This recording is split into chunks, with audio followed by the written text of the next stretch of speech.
So in this episode, we'll be installing the Domino connectors, all the mortises for the hardwood banding. Then we'll be doing a dry fit and final glue up.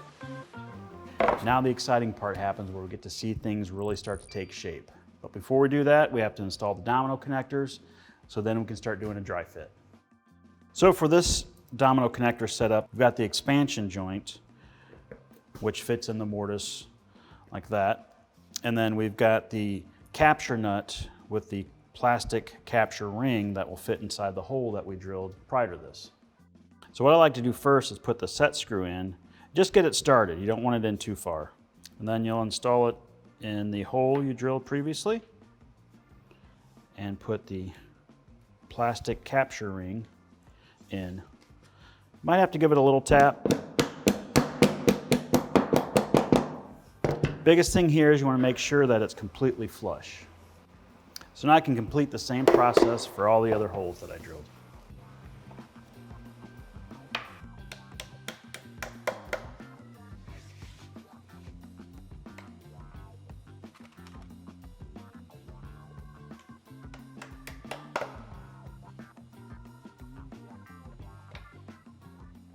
So now I want to talk about the process of dry fit. We're going to have to create a sub-assembly of the internal dividers with the center divider, and then lower that onto the bottom panel, and then we can bring the top panel and attach it all together that way. For these two smaller panels that are going to connect to the center divider, I'm going to use a different type of connector. This is what I like to call a through connector. So when we did these mortises, I plunged all the way through because they're all in line with these two smaller panels. And these actually connect together. We'll go on either side of the panel and then connect to these connectors on the other side. So I'll assemble and install these, just one connector in the center, and then I'll put two solid wood tenons in the top and bottom. So at this point, I want to make sure that I adjust the dip that's in that shaft to line up with where my set screw is going to go. What I like to do is I usually hold the panel up, see where that set screw is, then just take the supplied screwdriver and point it in the same direction. So once I have one side installed, I can come to the back side, tighten this one up to do two things, to get the dish in the correct direction and also suck both those panels together. So now we can go ahead and put in the expansion connectors and the connecting rods to then attach this panel to the center divider.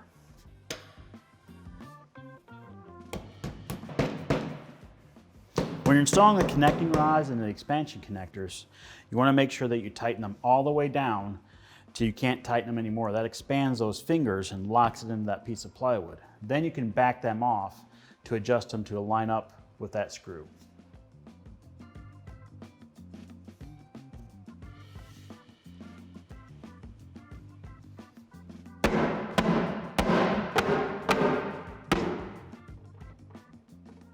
So now I can install the shelf so that I can put on the next panel.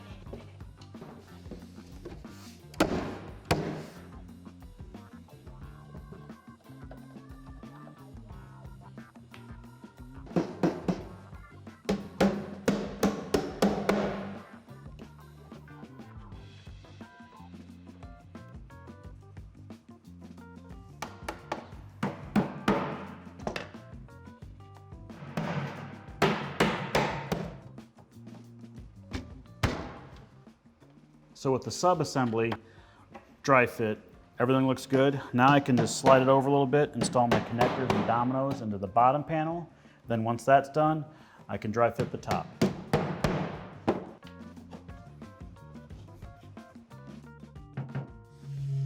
So I was able to get the sub-assembly lowered onto the bottom panel. It took a little bit of time, but I got it. Next step is to put the connectors into the top panel and dry fit that onto the top.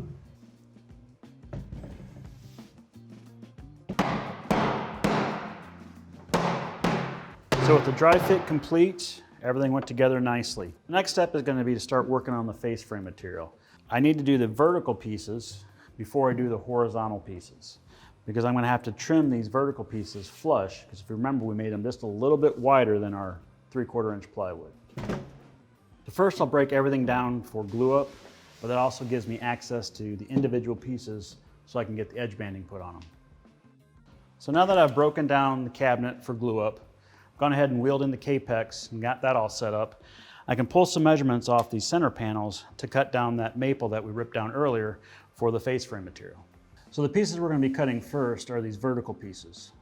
I've got 10 in total, 8 of them are going to be exactly the same length. Once I pull one measurement, I can go over the Capex, set my flag stops, and cut them all the exact same length. First thing I need to do is get a good clean cut on the end that'll reference off my flag stop, then I can cut the other 8 pieces.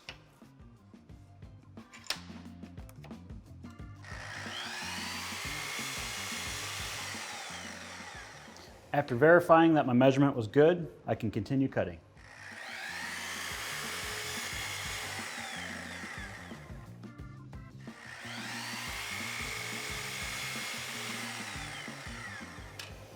So with those all cut, I can now cut the short horizontal pieces and the shorter vertical pieces.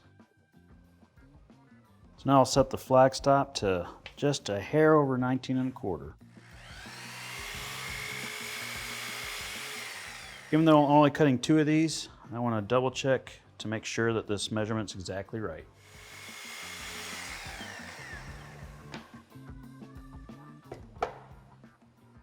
So now I'll cut 2 at 17 1/2. So out of this stock, the last 4 pieces I need to cut are the 2 long pieces for the base and then 2 long pieces for the upper. So I'll cut these to 63 7/8.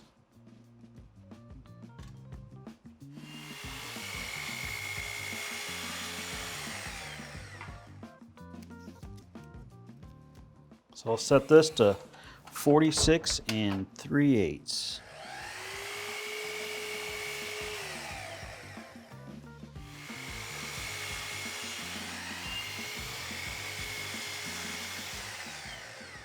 With all the narrow pieces cut, I can cut these 4 wider pieces, 4 in total, for the shelf and the storage area. The next 4 pieces I have to cut are shorter than what the Capex extensions can accommodate. So I already cleaned up one end of the piece of material and I measured my first piece. Then I've got a couple scrap blocks of wood. Once I've lined up my mark with the lasers on the Capex, I'll just put one block up against the bottom piece, and then I'll have another block on top of it. Now I've created a stop as well as a hold down to cut all 4 pieces the exact same length. And make sure the bottom piece of material is the same thickness as the material that you're cutting.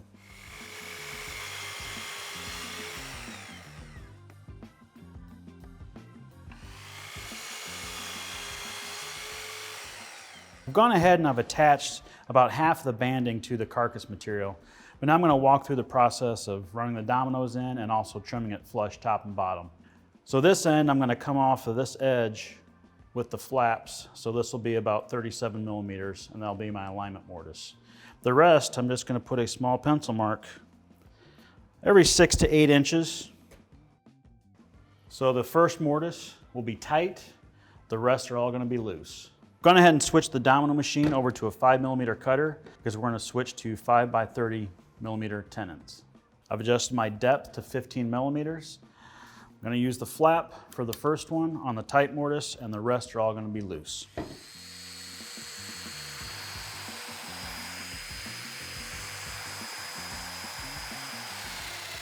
To put the mortises in the banding material, I'm just going to clamp it to the carcass itself. And because I know where I'm going to put each and every mortise, I know just to watch out for those marks. Clamp it down. This will be the same process I did on the carcass material. Start out with a tight mortise, and the rest are all going to be loose. Next step in the process is to put the dominoes in the banding and then attach the banding to the carcass. I apply the glue to one side of the domino, put it in the mortise, Do that to all of them, and then I'll apply glue to the face of the banding.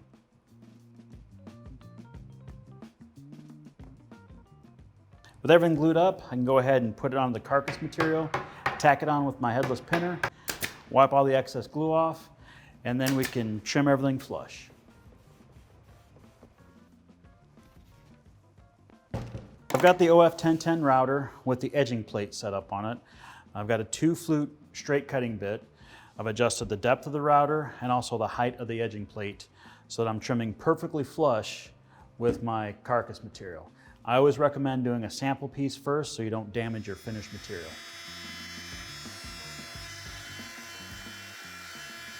So with that piece trimmed flush, I can move on to the next couple pieces. I'll just mark it, mortise it, glue it, trim it, and then move on to the next piece.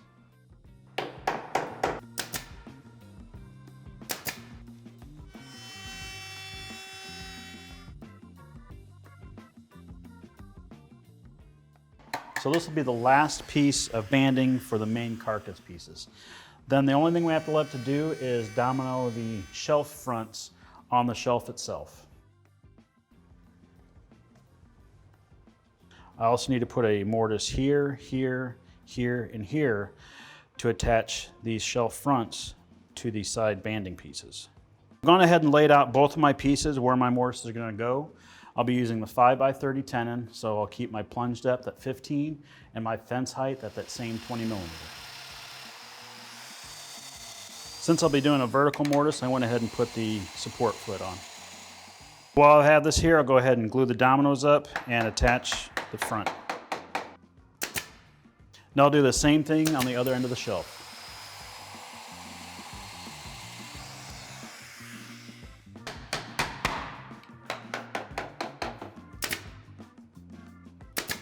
Now I want to add the bottom piece.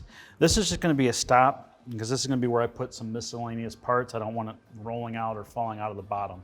So I'll just domino those together, glue them up, and we'll be ready to go.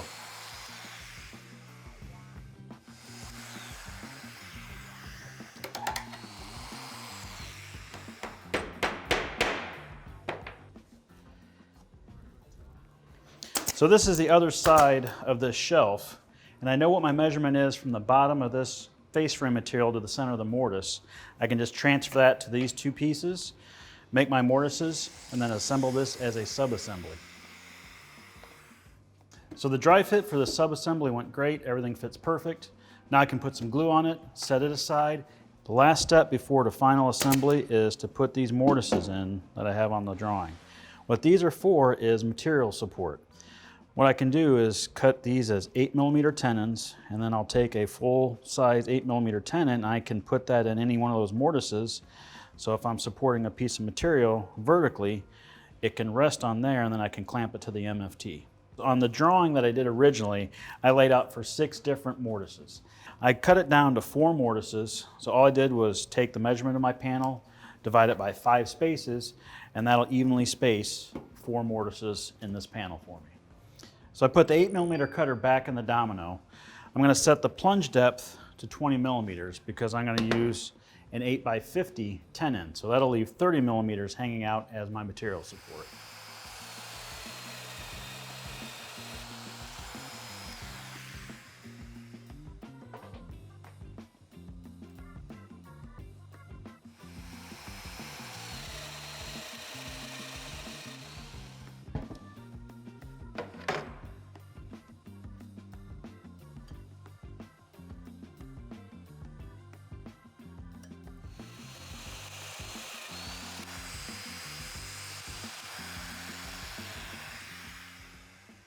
Now I can begin the glue up of the entire full assembly.